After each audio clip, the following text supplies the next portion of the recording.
We've been scoring 14 aspects of tech companies as they go public for about 6 years. We scored about 150 deals, and the above average scores do about twice as well as everyone else.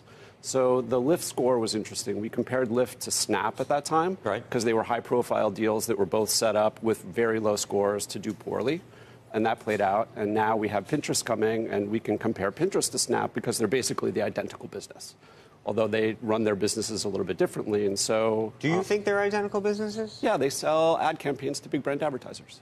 Okay, that's a very simple way to think about it. I'm sure that Evan Spiegel will think that his business is different than Ben will think Pinterest. These guys will argue all day long. Well, I tell you what is different is their score. So Snap scored a 5.91, and Pinterest does a 6.63 versus an average of 6.3.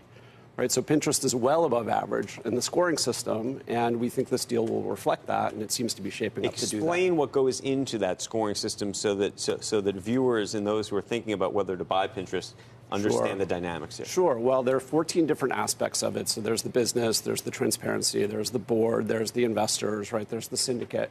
So those 14 aspects are all pretty important, but there are 3 things that I think tell the story about the comparison of Pinterest versus Snap. One of them is transparency, right? Pinterest was just a little bit more forthcoming about how the mousetrap actually works. Pinterest obviously much more profitable than Snap was. Snap losing a fortune when they went public, and those losses have continued.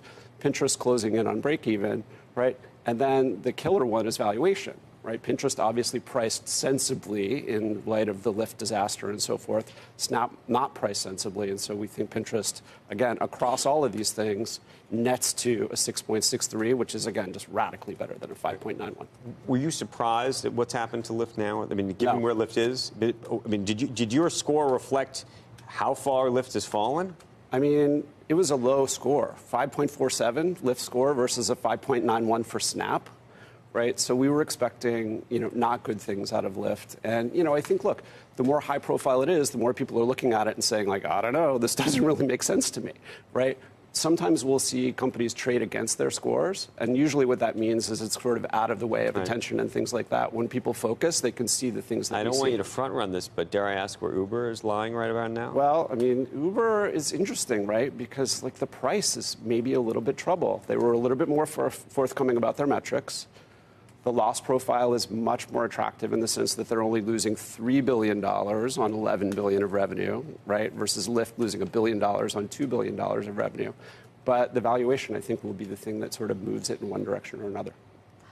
It's interesting because these sound like subjective calls on these individual metrics, but you come up with a very precise number. Sure. Have you back-tested this? Sure, beyond we have. The back-testing is really interesting. So, there's one score that I think is, pretty interesting. We look at something called founder power, right? And the pieces of that score, it's more rigorous than it sounds like, are the founders still there?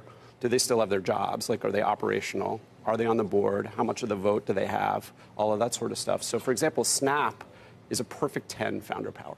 Right? You like Founder Pounder. Founder Power is the most highly correlated score to positive performance, which is why the Snap disaster was so interesting, right? Like a 10 Founder Power. Like, for example, Pinterest, even with their super votes, only gets a 6 Founder Power, right? So these things, we've spent a lot of time putting rigor into Uber get a 0? Does Uber get a 0? Uber is now, no. Uber will be lower, but still the founders have a lot of stock. Travis is still on the board and all that sort of stuff. So some companies are kind of post-founder. Right? Uber is in a tweener spot. Where does Zoom land for you? Zoom, I mean, I'm so glad you asked. Zoom is through the roof. It's a 7.49. So one of our highest scores.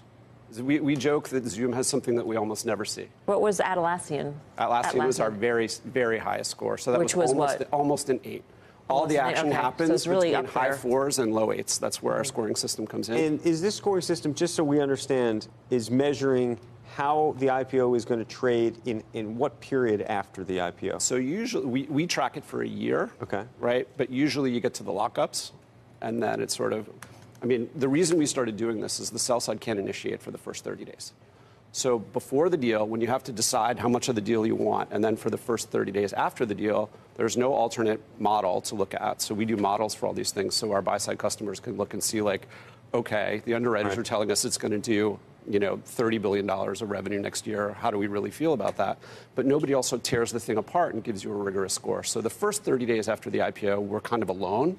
And then up until the lockups, our stuff is usually pretty useful.